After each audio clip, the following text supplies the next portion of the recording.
नमस्कार दोस्तों, मैं आपका स्नेहिल मित्र डॉक्टर अनंत मणि त्रिवेदी, मानव भारती, देहरादून, उत्तराखंड से आज एक नए संस्कृत पाठ के साथ हम उपस्थित हैं। आज का पाठ है गृहम शून्यम सुताम विना। घर सूना है बेटी के बिना। आप सब जानते हैं कि बेटियां हमारे घर की लक्ष्मी होती हैं, हमारे देश की और समाज की रौनक होती हैं। मैं इस पाठ की विषय वस्तु आपके सामने रखूं, इससे पहले मैं आपसे निवेदन करता हूं कि अगर हमारा वीडियो आपको अच्छा लगे, ज्ञानप्रद हो, तो आप शेयर करें, लाइक करें और सब्सक्राइब करना न भूलें। तो आइए सुनते हैं। गृहम शून्यम सुताम बिना। घर सूना है बेटी के बिना। आज का पाठ बहुत ही ज्ञानप्रद और शिक्षाप्रद है। यह पाठ कन्याओं की हत्या पर रोक और उनकी शिक्षा सुनिश्चित करने की प्रेरणा हेतु निर्मित है।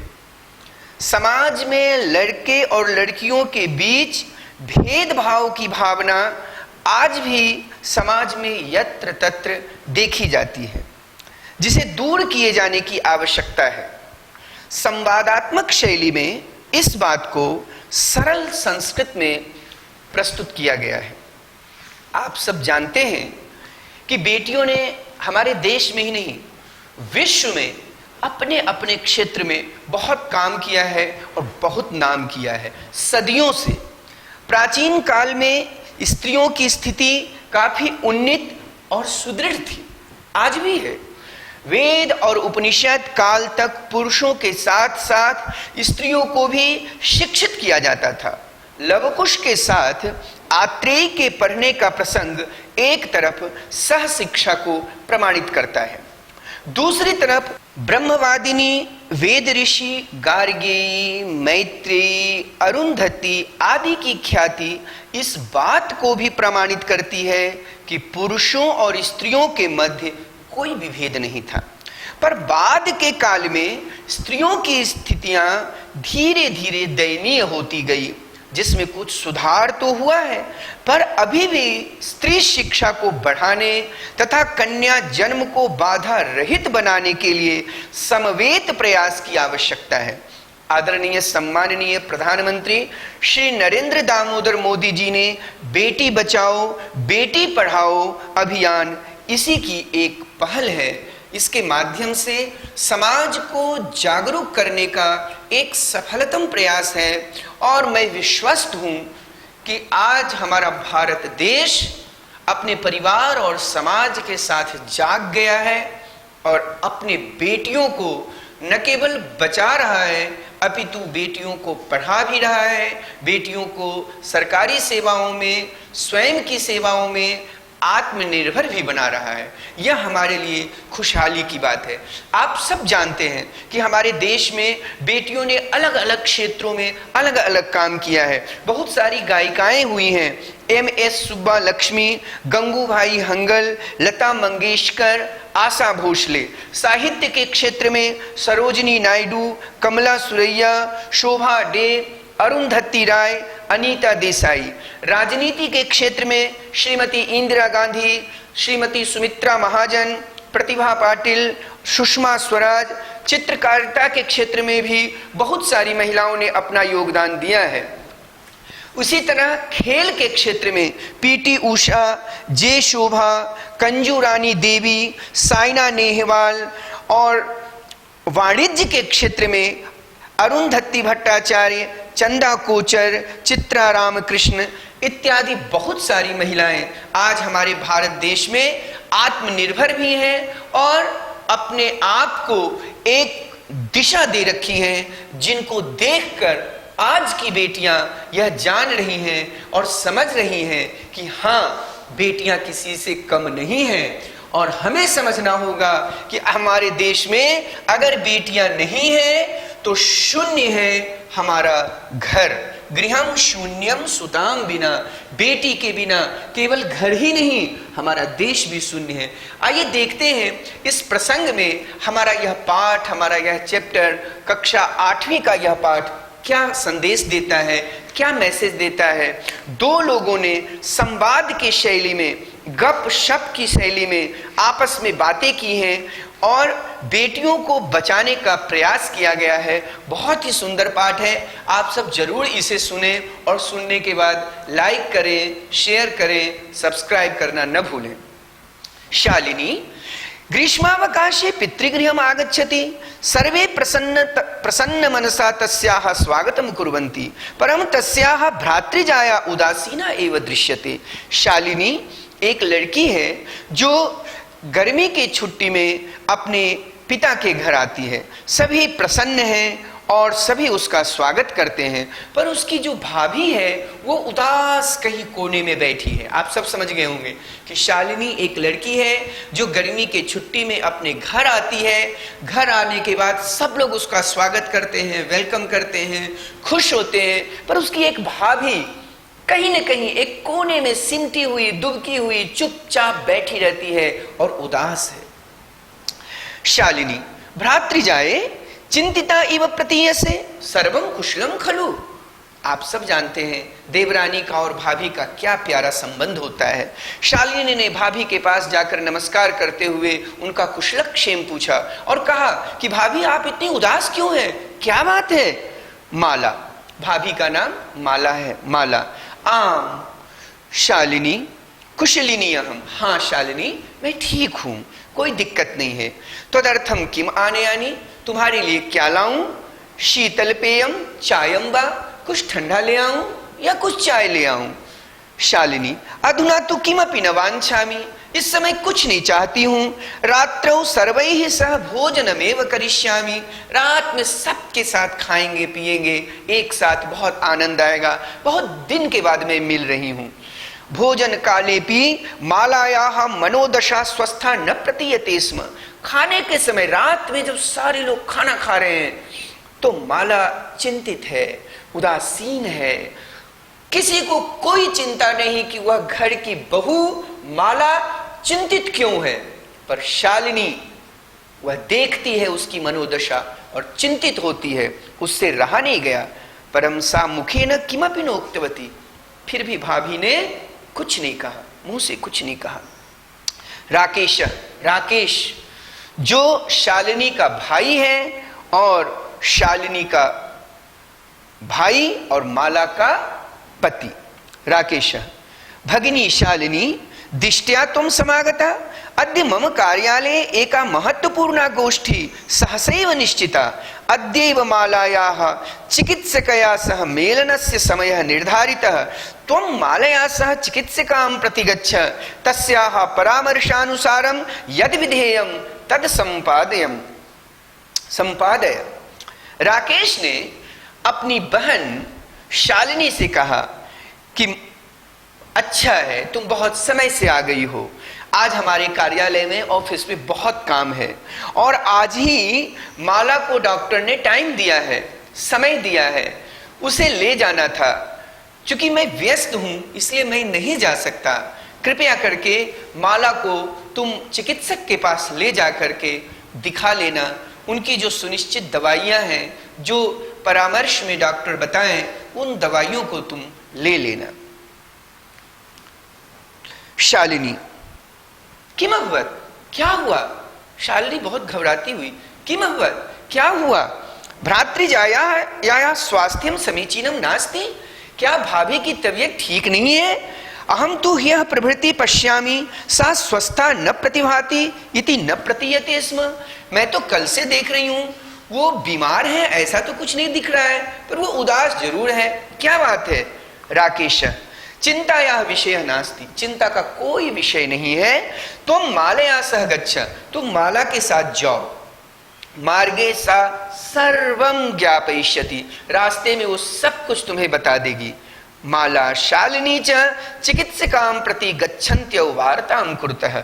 माला और शालिनी दोनों हॉस्पिटल जाते हैं, अपने चिकित्सक के पास जाते हैं और जाते समय रास्ते में बातें करते हैं। मित्रों, जब दो व्यक्ति मिलता है, वो मेल हो या फीमेल हो, वो पुल्लिंग हो या स्त्रीलिंग हो, तो सदियों से हमारी परंपरा रही है कि हम एक दूसरे का दुख आदान प्रदान करते हैं। वह अपना दुख शेयर करता है, हम अपना दुख शेयर करते हैं, और दोनों एक दूसरे को बताने के बाद अपने आप को अच्छा महसूस करते हैं। इसी बीच क्या होता है कि अगले व्यक्ति से हमें कुछ सीख मिल जाती है, हमें कुछ सीखने को मिल जाती है, जिससे हमारा दुख थोड़ा कम हो जाता है। इस पाठ में भी ऐसा ही कुछ होता है, बहुत ध्यान से आप सुनिए। माला, शालिनी अहम मासत्रयस्य गर्भम स्वकुक्षौ धारयामि। गर्भ, माला बताती है कि शालिनी मैं अपने पेट में 3 महीने का गर्भ धारण कर रखी हूं। तव भ्रातु आग्रह अस्ति यत अहम लिंग परीक्षणम कारयेम। तुम्हारे भैया की इच्छा है कि मैं लिंग परीक्षण कराऊं, बेटा है या बेटी है।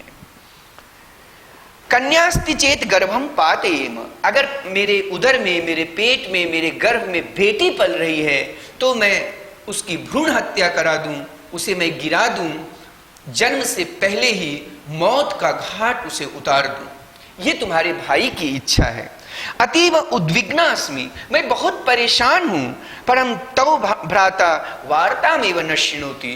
पर तुम्हारा भाई, तुम्हारे भैया बात ही नहीं सुन रहे हैं। वो कह रहे नहीं, आपको लिंग परीक्षण कराना ही होगा, और अगर बेटा है तो जन्म होगा, और अगर बेटी है तो जन्म नहीं होगी। शालिनी, भ्राता एवं चिंतयितुमपि कथम प्रभवति। मेरा भाई ऐसा भी सोच सकता है क्या? शिशु कन्यास्ति चेत वधारः। अच्छा, अगर बच्चा कन्या है तो उसका वध कर दो। जघन्यम कृत्यमिदम, यह बहुत जघन्य काम है, यह बहुत गलत काम है। एक पुरुष ऐसा सोच कैसे सकता? तुम विरोधम न कृतवती, आपने भाभी विरोध नहीं किया, भैया से आपने बोला नहीं। स तव शरीरे स्थितस्य शिशोः वधार्थम चिंतयति त्वं तुष्णीं तिष्ठसि। भैया आपके पेट में पल रहे बच्चे को मारना चाहते हैं और आप चुप हैं, आपने विरोध नहीं किया, आपने कुछ बोला नहीं। अधुनैव गृहं चल, अभी अभी रास्ते से आप वापस चलिए। नास्ति आवश्यकता लिंग परीक्षणस्य, कोई जरूरी नहीं है, लिंग परीक्षण की आवश्यकता नहीं है। भ्राता यदा गृहम आगमिष्यति अहम वार्तां करिष्ये। संध्या काले भ्राता आगच्छति, हस्तपादादिकं प्रक्षाल्य वस्त्राणि च परिवर्त्य पूजागृहं गत्वा दीपं प्रज्वालयति। भवानी स्तुतिं चापि करोति। तदनन्तरं चायपानार्थं सर्वे एकत्रिताः। शाम को भैया आते हैं और हाथ पैर धुलते हैं। हाथ पैर धुलने के बाद वो कपड़े बदलते हैं और अपने पूजा घर में जाकर दीप जलाते हैं, क्योंकि यह उनके दिनचर्या का एक हिस्सा है। और वो भवानी स्तुति का पाठ करते हैं और फिर चाय के लिए, नाश्ते के लिए सभी लोग इकट्ठा होते हैं। राकेश और राकेश बड़े प्यार से, माले तुम चिकित्सकां प्रति गतवती आसी, क्या तुम चिकित्सक के प्रति, अपने डॉक्टर के प्रति गई थी? तुम गई थी? किम अकथयत सा, आपके चिकित्सक ने आपसे क्या कहा, आपके डॉक्टर ने आपसे क्या कहा? माला मौनमेव आश्रयति, माला चुप रहती है। तदेव क्रीडन्ती त्रिवर्षीया पुत्री अंबिका पितुः क्रोडे उपविशति। राकेश की एक बच्ची है 3 वर्ष की, जिसका नाम अंबिका है। वो खेलते हुए आती है और अपने पिता के गोद में बैठ जाती है। तस्मात् चाकलेहं च याचते, और उससे चॉकलेट मांगती है। पापा पापा आप मेरे लिए चॉकलेट लाए हैं। मित्रों, आपको यह संदेश मिल गया होगा कि राकेश को एक बेटी पहले से है और कहीं ना कहीं वो घर के दबाव में है और दूसरी बेटी वह नहीं चाह रहा है। यही वजह है कि परिवार के दबाव में वह लिंग परीक्षण करना चाहता है, जो हमारे और आपके परिवार में, समाज में और पूरे देश में आज ऐसा हो रहा है, जो बहुत ही घृणित काम है, जो बहुत ही गलत काम है। ऐसा नहीं होना चाहिए। बेटे और बेटियों में कोई भी इस तरह का मतभेद और द्वेष या ईर्ष्या नहीं होनी चाहिए। बेटों से कहीं भी कम बेटियां नहीं हैं और न होती हैं। राकेश अंबिकाम लालयति, वो अपनी बेटी को, अंबिका को बहुत प्यार करता है। चाकलेहम प्रदाय ताम क्रोडात अवतारयति, और एक चॉकलेट देकर अपने बेटी को गोदी से उतार देता है। पुनः मालाम प्रति प्रश्नवाचिकाम दृष्टिम क्षिपति, और फिर माला के प्रति एक बहुत बुरी निगाह से, एक प्रश्नात्मक दृष्टि से वह देखता है। शालिनी एतत् सर्वम दृष्ट्वा उत्तरम ददाती। माला तो कुछ नहीं बोल पाती, पर शालिनी जो राकेश की बहन है वो राकेश से, अपने भैया से बोलती है। शालिनी भ्रातः, भैया त्वं किं ज्ञातुम इच्छसि, तुम क्या जानना चाहते हो। तस्याः कुक्षि पुत्रः अस्ति पुत्री व्या, क्या उसके गर्भ में बेटा पल रहा है या बेटी। किमर्थम, क्यों। षड्मासानंतरम सर्वम स्पष्टम भविष्यति, 6 महीने के बाद सब स्पष्ट हो जाएगा कि बेटा है या बेटी। जी भर के देख लेना, उसे प्यार भी कर लेना। समयात् पूर्वम किमर्थम अयम आयास, समय के पहले यह आयास क्यों लगा रहे हो कि बेटा है या बेटी, और क्यों ये प्रश्न पूछ रहे हो, और फिर शालिनी से क्यों पूछ रहे हो। शालिनी को कैसे पता होगा कि उसके पेट में जो बच्चा पल रहा है वो बेटा है या बेटी। राकेश भगिनी त्वं तु जानासि एव अस्माकं गृहे अंबिका पुत्री रूपेण अस्ति एव। राकेश ने कहा, भगिनी तुम तो जानती हो कि अंबिका पहले से ही पुत्री के रूप में हमारे घर में है। अधुना एकस्य पुत्रस्य आवश्यकता अस्ति, अब एक बेटे की आवश्यकता है मेरे जीवन में, इस घर में, ताकि वो हमारे वंश को बढ़ा सके, कुल को बढ़ा सके। शालिनी तर्हि कुक्षि पुत्री अस्ति चेत हंतव्या। तो शालिनी ने बड़े तीव्र स्वर में, बहुत ऊंचे स्वर में बोला, तो क्या बेटी होगी तो उसे मार दोगे, उसकी भ्रूण हत्या तुम कराना चाहते हो। तीव्र स्वर ने, बहुत तेज स्वर में बोला, हत्यायाः पापम कर्तुम प्रवृत्तोसि तुम हत्या का पाप लेना चाहते हो, हत्या करना चाहते हो उस बच्ची का जिसने अभी जन्म ही नहीं लिया।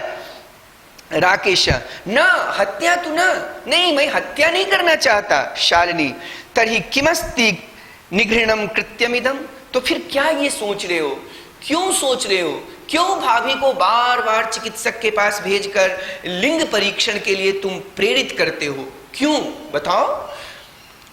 सर्वथा विस्मृतवान अस्माकं जनकः, क्या हमारे पिता को तुम हमेशा के लिए भूल गए।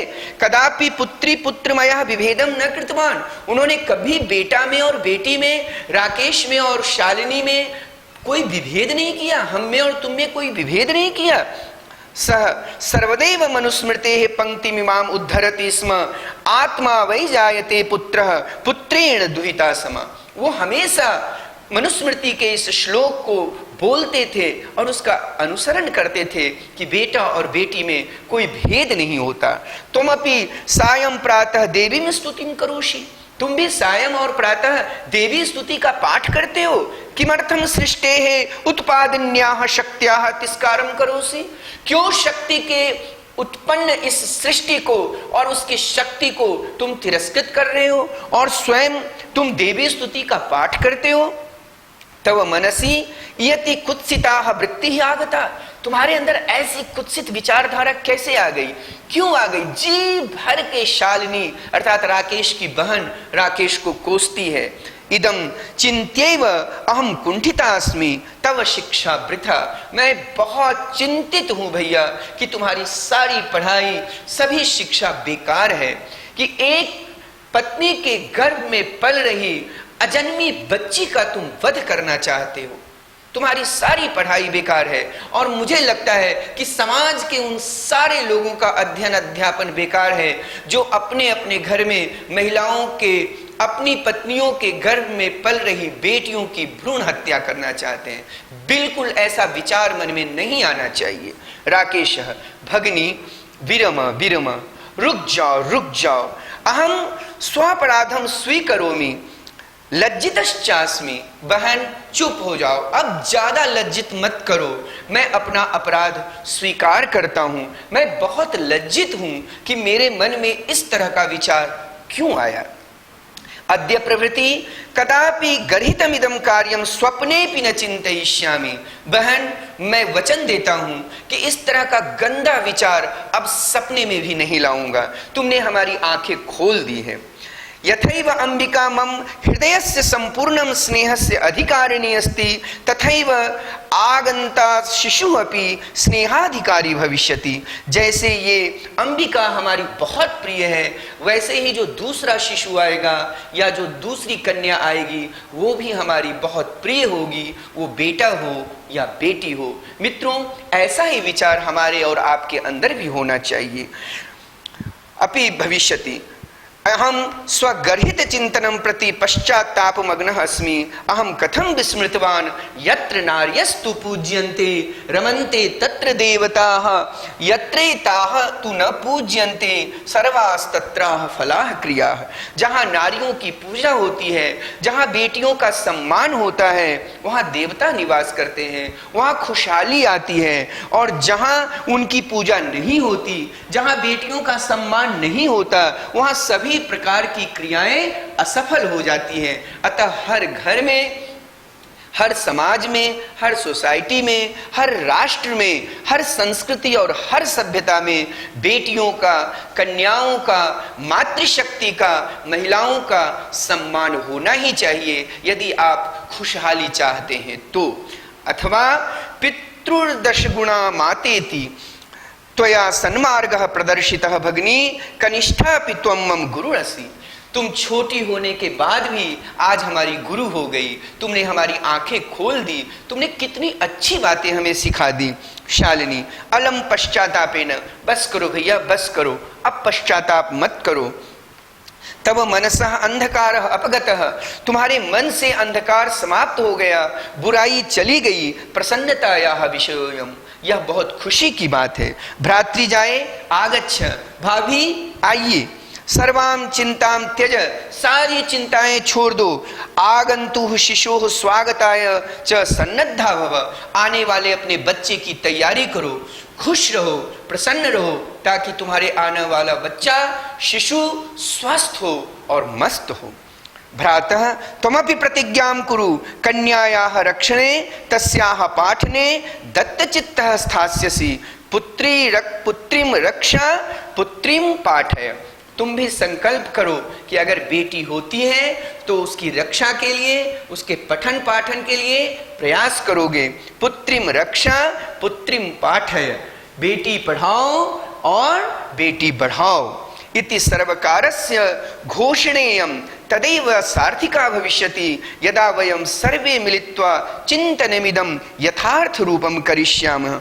पुत्रीं रक्ष, बेटी बचाओ, पुत्रीं पाठय, बेटी बढ़ाओ। पुत्री पढ़ाओ, पुत्री बढ़ाओ, ये हमारे सरकार का संदेश भी है और यही समाज का भी संदेश होना चाहिए। मित्र, यहाँ पर बहुत एक अच्छा श्लोक दिया गया है, जिस श्लोक के माध्यम से बताया गया है कि हमारी बेटियां हर क्षेत्र में काम कर रहे हैं। आप ध्यान से सुने।